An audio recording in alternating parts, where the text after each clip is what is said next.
Domingo de Ramos en la Pasión del Señor, ciclo C, 10 de abril del 2022. Lucas capítulo 22, versículos 14 al 71 y 23 del 1 al 56. En el primer punto meditamos: Jesús en la última cena instituye el sacramento de la Eucaristía. Dice que será traicionado, que el mayor entre ustedes se comporte como el menor y el que gobierna como el que sirve. Jesús anuncia que Pedro lo negará. Llegada la hora, Jesús se sentó a la mesa con los apóstoles y les dijo: He deseado ardientemente comer esta Pascua con ustedes antes de mi pasión, porque les aseguro que ya no la comeré más hasta que llegue a su pleno cumplimiento en el reino de Dios. Y tomando una copa, dio gracias y dijo: Tomen y compártala entre ustedes, porque les aseguro que desde ahora no beberé más del fruto de la vid hasta que llegue el reino de Dios. Luego tomó el pan, dio gracias, lo partió y lo dio a sus discípulos, diciendo: Esto es mi cuerpo, que se entrega por ustedes. Hagan esto en memoria mía. Después de la cena hizo lo mismo con la copa, diciendo: Esta copa es la nueva alianza sellada con mi sangre, que se derrama por ustedes. La mano del traidor está sobre la mesa junto a mí, porque el Hijo del Hombre va por el camino que le ha sido señalado, pero ay de aquel que lo va a entregar. Entonces comenzaron a preguntarse unos a otros quién de ellos sería el que iba a hacer eso. Y surgió una discusión sobre quién debía ser considerado como el más grande. Jesús les dijo: Los reyes de las naciones dominan sobre ellas, y los que ejercen el poder sobre el pueblo se hacen llamar bienhechores, pero entre ustedes no debe ser así.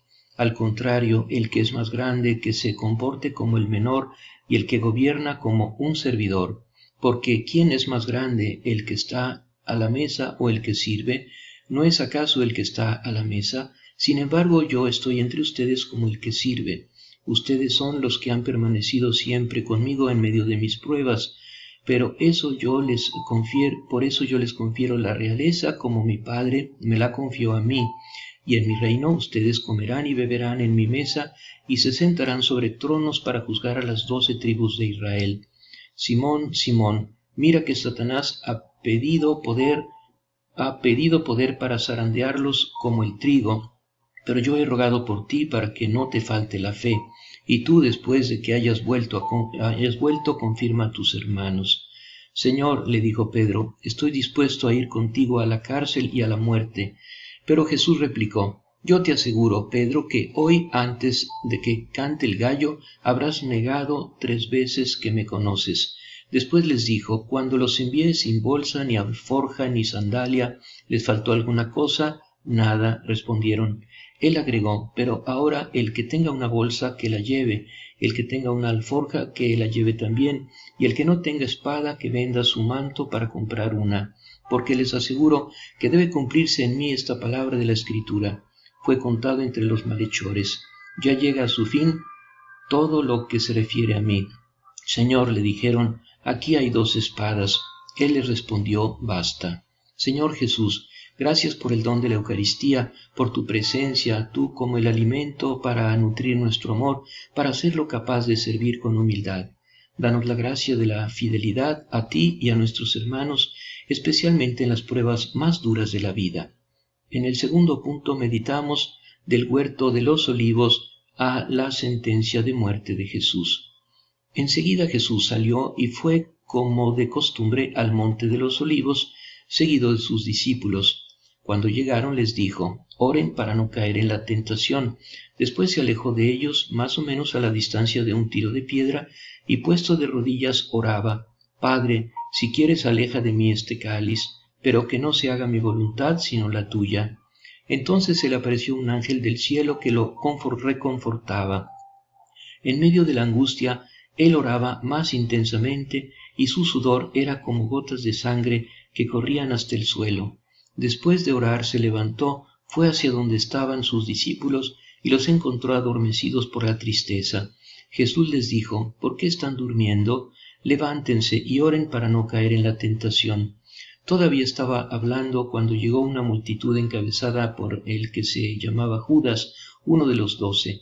Este se acercó a Jesús para besarlo. Jesús le dijo: Judas, con un beso entregas al Hijo del Hombre? Los que estaban con Jesús, viendo lo que iba a suceder, le preguntaron: Señor, ¿usamos la espada?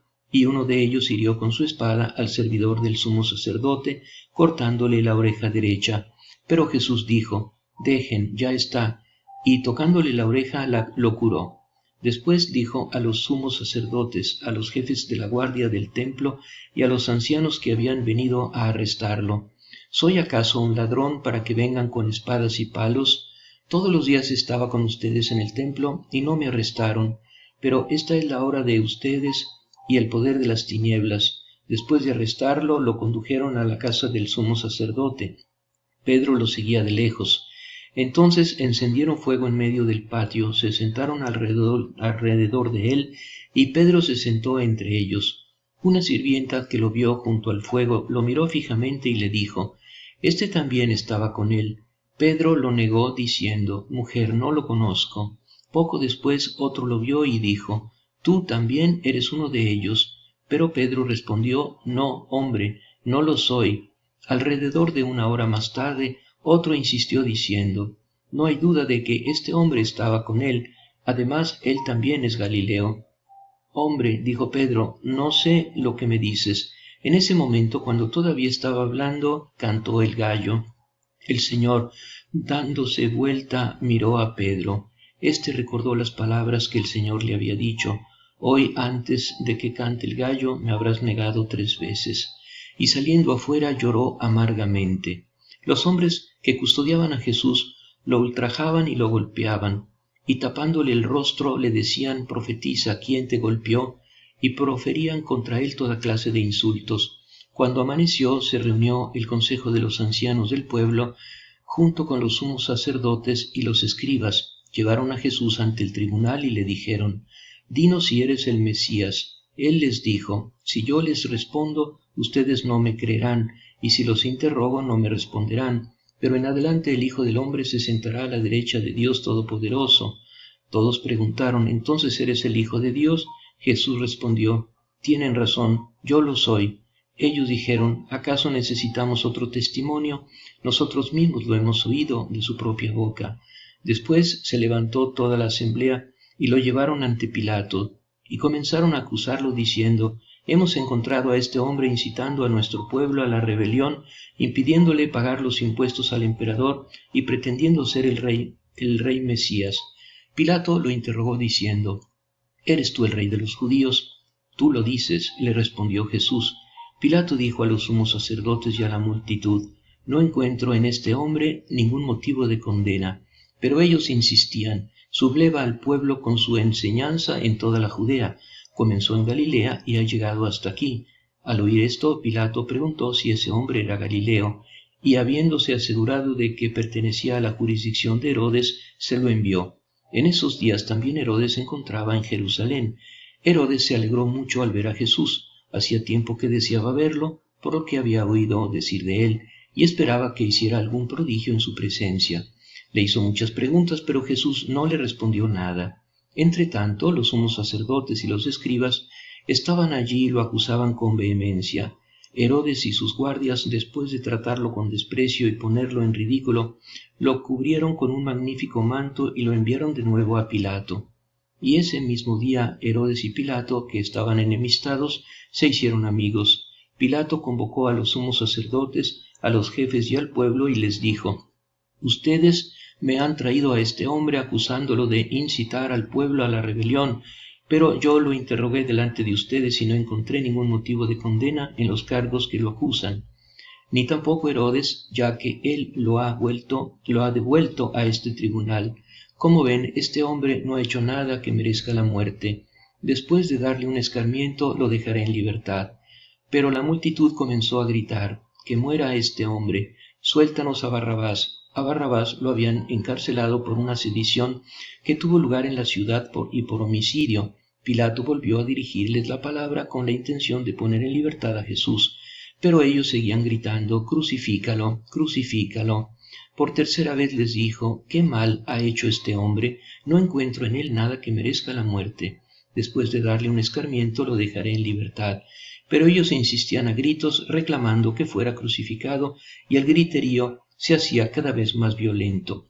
Espíritu Santo, danos el espíritu de oración y ayúdanos a saber hacerla cada día, a saber escuchar y obedecer la voz del Señor. En las traiciones de los amigos, en las ofensas, humillaciones y persecuciones, danos la fuerza y la mansedumbre de Jesús. En el tercer punto meditamos desde la sentencia de muerte de Jesús por Pilato hasta que fue colocado en la tumba. Al fin Pilato resolvió acceder al pedido del pueblo, dejó en libertad al que ellos pedían, al que había sido encarcelado por sedición y homicidio, y a Jesús lo entregó al arbitrio de ellos. Cuando lo llevaban detuvieron a un tal Simón de Cirene que volvía del campo y lo cargaron con la cruz para que la llevara detrás de Jesús. Lo seguían muchos del pueblo y un buen número de mujeres que se golpeaban el pecho y se lamentaban por él. Pero Jesús, volviéndose hacia ellas, les dijo: Hijas de Jerusalén, no lloren por mí, lloren más bien por ustedes y por sus hijos, porque se acerca el tiempo en que se dirá: felices las estériles, felices los senos que no concibieron y los pechos que no amamantaron. Entonces se dirá a las montañas: caigan sobre nosotros, y a los cerros: sepúltennos. Porque si así tratan a la leña verde, ¿qué será de la leña seca? Con él llevaban también a otros 2 malhechores para ser ejecutados. Cuando llegaron al lugar llamado del Cráneo, lo crucificaron junto con los malhechores, uno a su derecha y el otro a su izquierda. Jesús decía: Padre, perdónalos porque no saben lo que hacen. Después se repartieron sus vestiduras, sorteándolas entre ellos. El pueblo permanecía allí y miraba. Sus jefes, burlándose, decían: ha salvado a otros, que se salve a sí mismo si es el Mesías de Dios, el elegido. También los soldados se burlaban de él y, acercándose para ofrecerle vinagre, le decían: si eres el rey de los judíos, sálvate a ti mismo. Sobre su cabeza había una inscripción: este es el rey de los judíos. Uno de los malhechores crucificados le insultaba diciendo: ¿no eres tú el Mesías? Sálvate a ti mismo y a nosotros. Pero el otro lo increpaba diciéndole: ¿no tienes temor de Dios, tú que sufres la misma pena que Él? Nosotros la sufrimos justamente porque pagamos nuestras culpas, pero Él no ha hecho nada malo. Y decía: Jesús, acuérdate de mí cuando vengas a establecer tu reino. Él le respondió: yo te aseguro que hoy estarás conmigo en el paraíso. Era alrededor del mediodía. El sol se eclipsó y la oscuridad cubrió toda la tierra hasta las 3 de la tarde. El velo del templo se rasgó por el medio. Jesús con un grito exclamó: Padre, en tus manos encomiendo mi espíritu. Y diciendo esto, expiró. Cuando el centurión vio lo que había pasado, alabó a Dios exclamando: realmente este hombre era un justo. Y la multitud que se había reunido para contemplar el espectáculo, al ver lo sucedido, regresaba golpeándose el pecho. Todos sus amigos y las mujeres que lo habían acompañado desde Galilea permanecían a distancia contemplando lo sucedido. Llegó entonces un miembro del consejo llamado José, hombre recto y justo, que había disentido con las decisiones y actitudes de los demás. Era de Arimatea, ciudad de Judea, y esperaba el reino de Dios. Fue a ver a Pilatos para pedirle el cuerpo de Jesús. Después de bajarlo de la cruz, lo envolvió en una sábana y lo colocó en un sepulcro cavado en la roca, donde nadie había sido sepultado. Era el día de la preparación y ya comenzaba el sábado. Las mujeres que habían venido de Galilea con Jesús siguieron a José, observaron el sepulcro y vieron cómo había sido sepultado. Después regresaron y prepararon los bálsamos y perfumes, pero el sábado observaron el descanso que prescribía la ley. María, Madre nuestra, enséñanos a sufrir como tú y como Jesús, compadeciéndonos y perdonando a los demás. Danos la fe del centurión y la caridad de José de Arimatea para orar por nuestros difuntos y para darles una digna sepultura. Amén.